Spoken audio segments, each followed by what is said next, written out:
لیکن جیسے ہی آپ آفس سے باہر نکلتے ہیں تو آپ اسی کے خلاف ایک بینر اور ایک پوسٹر اٹھا لیتے ہیں کہ ریزائن کرو اپنی اپنی اپنی پوزیشن سے، ہم نہیں مانتے اس بندے کو اپنا باس، کیونکہ کمپنی اس کی وجہ سے لاس میں جا رہی ہے۔ تو یہ ماحول اس وقت پی ٹی آئی نے بنایا ہوا ہے۔ شاہد آفریدی کی بات کرتے ہیں جو اس وقت پی ٹی آئی کے ووٹر سپورٹر کی ہٹ لسٹ پر ہیں اپنی میڈیا کے ساتھ کی ہوئی گفتگو کی وجہ سے، جس میں ان کا کہنا تھا کہ اچھے برے لوگ ہر جگہ پر ہوتے ہیں لیکن ملک ترقی تب تک نہیں کرتا جب تک آپ مل کے کام نہیں کرتے۔ حکومت کو اپریشیٹ کیا ہے۔ این آر او سے متعلق ان کا کہنا تھا کہ وزیر اعظم کے پاس اس کا اختیار نہیں ہونا چاہیے، اس کے تمام اختیارات صرف اداروں کے پاس ہونے چاہیے۔ اس ساری بات چیت میں عمران ریاض خان جو ہیں وہ اس وقت میرا خیال ہے فرنٹ پہ انکاؤنٹر کر رہے ہیں شاہد آفریدی کو۔ ٹویٹر کے اوپر ان کی ایک الگ طرح کی جنگ چل رہی ہے۔ شاہد آفریدی کا فردر کہنا تھا کہ I have a right to my views and opinions, میرے پاس یہ رائٹ ہے کہ میں جو چاہے سوچ سکتا ہوں، لیکن ان ڈس ایگریمنٹس کو نفرت میں مت بدلیں۔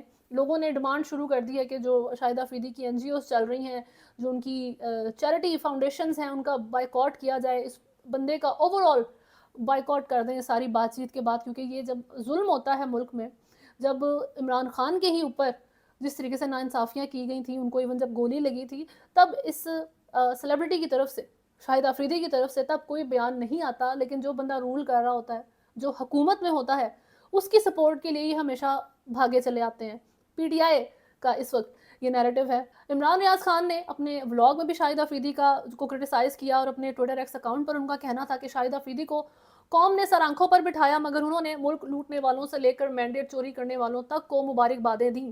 لوگوں نے برداشت کیا، مگر جب اپنی مقبولیت کی دھن میں مگن شاہد خان آفریدی نے پاکستان کے سب سے بڑے عوامی لیڈر پر کھل کر تنقید کرنا شروع کی تو لوگوں کے صبر کا پیمانہ لبریز ہو گیا۔ پاکستان میں شاہد آفریدی کی طرح ان سے کم تر اور ان سے بہتر بہت سے سٹار موجود ہیں جو آج بھی مختلف انداز میں خود کو عوام سے جوڑے ہوئے ہیں۔ ان سب کی بھی اپنی سیاسی سوچ ہے، مگر ان میں سے کسی نے بھی عوام کی دل آزاری نہیں کی۔ اس طریقے سے وہ ساری بات چیت ہے۔ آخر میں وہ لکھتے ہیں کہ ونس اگین پور شارٹ سلیکشن آفریدی۔ اب یہ آن فیلڈ ان کی بات ہو رہی ہے یا آف فیلڈ شاہد آفریدی کی پرفارمنس سے متعلق کہا، یہ ان کو بہتر پتا ہے، لیکن عمران ریاض خان کا اس میں یہی کہنا ہے کہ یہ پہلی دفعہ شاہد آفریدی کی طرف سے پور ڈیسیجن میکنگ نہیں کی گئی۔ عمران ریاض خان کی ٹویٹ کا جواب دیتے ہوئے شاہد آفریدی کا کہنا تھا کہ لائک، ری ٹویٹ، ویوز وغیرہ کے چکر میں سچ اور جھوٹ میں فرق کرنا بہت مشکل ہو گیا ہے۔ ایک صحافی اور ٹرول میں یہی فرق ہوتا ہے کہ صحافی تحقیق کرتا ہے، بہتان تراشی تو سب سے آسان کام ہے۔ میں آج بھی اپنی بات پر قائم ہوں کہ عمران بھائی میرے رول ماڈل ہیں، جنہیں دیکھ کر میں نے کرکٹ شروع کی، ورنہ میں کرکٹر نہ ہوتا۔ جھوٹ اور پروپیگنڈا کی وجہ سے میرا موقف نہ بدلے گا اور نہ ہی اس سے تحریک انصاف یا عمران خان کی کوئی خدمت ہوگی۔ اس کا بھی عمران ریاض خان نے آگے پھر جواب دیا۔ تو بیسیکلی اس وقت شاہد آفریدی خود کو کلیئر کر رہے ہیں کہ، اور عمران ریاض خان کو کہہ رہے ہیں کہ ٹرول نہ بنے، صحافی بنے، پہلے انویسٹیگیٹ کریں کہ میں نے کیا بات کس کانٹیکسٹ میں کی ہے، پھر بہتان لگائیں۔ لیکن جو بات ہے وہ یہ ہے کہ شاہد آفریدی عمران خان کے کرٹک رہے ہیں اور وہ سٹل کرٹک ہیں۔ جو حکومت چل رہی ہوتی ہے وہ اس کے کلوز بھی ہوتے ہیں۔ شہباز گل نے اس طریقے سے بات چیت کی تھی شاہد آفریدی سے متعلق کہ مفاد پرست ان کی جو ہے وہ منورنگ رہتی ہے، کہ جو اس وقت پاور میں ہوگا یہ اس کی کلوز ہو جائیں گے تاکہ ان کو فائدہ ملتا رہے، اور جو جس کی اس وقت جو ہے وہ کارنر کرنے کا وقت ہے، جس کا موسم نہیں ہے، اس کو یہ کرٹیسائز کرنا شروع کر دیتے ہیں، جیسے اس وقت عمران خان کو یا عمران خان سے متعلق جس طرح سے ابھی شاہد آفریدی نے بیان دیا ہے۔ اور حکومت کے نئے لو سے متعلق بات کریں، جو ایک نیا کارنامہ ہے حکومت کا، تو عمران خان کا جو فوڈ انٹیک ہے اور وہ کتنا بجٹ ان کے کھانے پینے پہ جیل میں لگ رہا ہے، تو اس سے متعلق جیل حکام نے نمبرز بتائے ہیں کہ 6 ماہ میں 35 لاکھ سے زائد کا کھانا عمران خان کھا گئے۔ اب اس سے متعلق ایک دو جو باتیں ہیں وہ اس طریقے سے ہو سکتی ہیں کہ کراچی میں اس وقت ایک شخص ہے جو آسٹرچ آئی تھنک یا شتر مرغ کا گوشت جو ہے وہ غریبوں کو کھلا رہے ہیں۔ اب اس کے اوپر کرٹیسزم بھی آیا کہ آپ کو کیا ضرورت ہے اتنا ایکسپینسو میٹ لوگوں کو دینے کی، آپ اس پیسوں سے غریبوں کی اور طریقے سے مدد کر سکتے ہیں۔ لیکن وہ جو بندے ہیں وہ پرسسٹنٹ ہیں ابھی تک اپنی اس بات پہ کہ میں افورڈ کر سکتا ہوں، میں چاہتا ہوں تو میں شتر مرغ کا گوشت کھلاؤں گا۔ تو شاید جیل میں عمران خان کو بھی شتر مرغ کا گوشت مل رہا تھا۔ یہ اماؤنٹ بیسیکلی ان کی فیملی کو پے کرنے کے لیے کہا جائے گا according to the reports, but let's see what happens. لیکن 20,000 per day Imran Khan 20,000 per day کا کھانا کھاتے ہیں۔ آئی ڈونٹ نو کہ کس طریقے سے وہ کیا کھا رہے ہیں، لیکن کویشچن میرا حکومت سے یہ ہے کہ جب آصف علی زرداری نے اپنا جیل میں وقت گزارا، یا نواز شریف نے، یا ذوالفقار علی بھٹو جب جیل میں تھے، تو کیا ان کے کھانے پینے کا بجٹ سامنے آیا تھا؟ کیا اس وقت کے جیل حکام نے آپ کو لسٹ دکھائی تھی انہوں نے جیل حکام نے اپنے نمبرز جو ہیں وہ شو کیے تھے کہ جی اتنے لاکھ کا جو کھانا ہے آصف علی زرداری صاحب جو ہے نا کھا گئے ہیں یا نواز شریف صاحب کھا گئے ہیں. تو میرا خیال ہے یہ حکومت کے لیے کوئی اچیومنٹ نہیں ہے. یہ ایسی کوئی چیز نہیں ہے کہ آپ کہیں کہ عمران خان یا پی ٹی آئی کی پاپولیرٹی میں کمی آئے گی, ان کی ڈس رسپیکٹ ہوگی, بلکہ یہ حکومت کے لیے امبیرسمنٹ کا مقام ہے. ان کو اس کی انویسٹیگیشن کرنی چاہیے, کس طرح کے نمبرز اور اس طرح کی باتیں باہر لائی جا رہی ہیں. یہ پوائنٹ تو ٹھیک ہے اگر آپ بتانا چاہیں کہ ہاں جی عمران خان نے جیل کے اندر کتنی زیادہ ملاقاتیں کی ہیں, کیونکہ 6 مہینے میں 976 ملاقاتیں عمران خان کر چکے ہیں, یہ بھی جیل حکام کی طرف سے ہی نمبر سامنے آئے ہیں. اب یہ چیز آپ کے امیج کو سافٹن اپ کرنے کے لیے استعمال ہو سکتا ہے, لیکن یہ بات چیت کہ ایک بندے نے کتنے کا کھانا کھایا ہے, اس کا بجٹ کیا تھا, تو سب سے پہلے جتنے بھی سیاسی لیڈر آج تک جیل کے اندر اپنا وقت گزار کے گئے ہیں تو ان کے بھی نمبر سامنے لائیں کہ جی یہ کتنا خرچہ جو ہے نا اس وقت کتنا خرچہ انہوں نے پاکستان کے لوگوں کے ٹیکس منی سے جیل میں بیٹھ کے خرچ کیا تھا.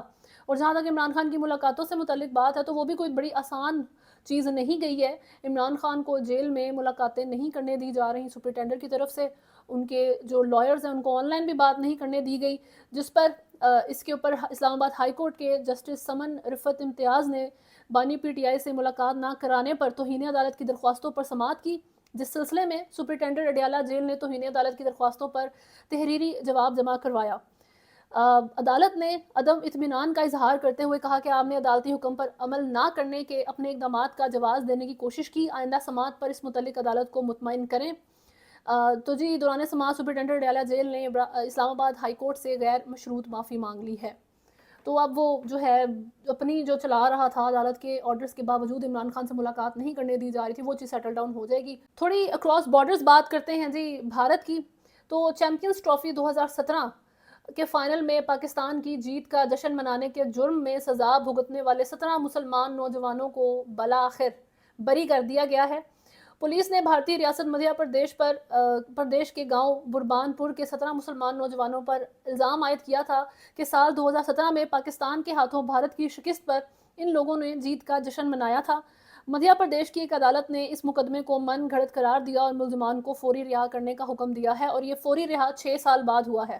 2017 میں وہ گرفتار ہوئے تھے اور 2024 میں جا کے ان کو جیل سے نکالا گیا ہے. اور بیسیکلی عدالت کا یہ کہنا تھا کہ نہیں, انہوں نے جشن نہیں منایا. ان کا یہ کہنا نہیں تھا کہ اگر جشن منایا بھی ہے تو اٹس اوکے, خیر ہے, ڈیموکریسی آپ کے ملک کے اندر سیکولر ملک ہے, آپ اس طریقے کی حرکتیں نہیں کرتے, ڈکٹیٹر تھوڑی ہے مودی سرکار.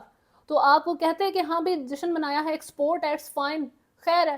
لیکن ان کا کہنا تھا کہ نہیں جشن نہیں منایا, کوئی ثبوت نہیں ہے, یہ من گھڑت کہانیاں نہ بتائیں. تو ان کو اس بیس کے اوپر پھر 6 سال کے بعد رہا کر دیا گیا ہے, اور الزام تھا کہ انہوں نے پاکستان کی جو جیت ہے اس کو سیلیبریٹ کیا تھا. خیر آخر میں رشیا کی بات کرتے ہیں, جہاں کے دارالحکومت ماسکو کے کانسرٹ ہال میں حملے سے کم از کم 40 افراد ہلاک جبکہ 100 سے زیادہ زخمی ہوئے ہیں. سوشل میڈیا پر گردش کر دی ایک ویڈیو جس کی تصدیق بی بی سی نے بھی کی ہے, اس میں دیکھا جا سکتا ہے کہ 4 افراد نے سٹی ہال میں فائرنگ کی. روس کے سرکاری میڈیا کے مطابق کانسرٹ ہال جہاں لوگ اپنے ایک راک بینڈ کی پرفارمنس دیکھنے کے لیے جمع تھے, اس کی چھت پر بھی آگ لگ جاتی ہے. روسی وزارت خارجہ نے اس واقعے کو دہشت گردوں کا حملہ قرار دے دیا ہے. خبر رساں ادارے روئٹرز کے مطابق شدت پسند تنظیم نام نہاد دولت اسلامیہ نے اپنے ٹیلی گرام چینل پر اس حملے کی ذمہ داری قبول کی ہے, تاہم بی بی سی ابھی تک اس کی آزادانہ طور پر تصدیق نہیں کر سکا ہے. جائے وقع سے آنے والی تصاویر میں آگ کے شعلے اور دھوئیں کے بادل آسمان کی طرف اٹھتے ہوئے دکھائی دیتے ہیں. اب اس سارے معاملے سے متعلق جو یو ایس ہے, واشنگٹن سے وائٹ ہاؤس کے اسپوکس پرسن جان کربی کا کہنا تھا کہ no indication at this time that Ukraine اور یوکرینینز ور انوالوڈ.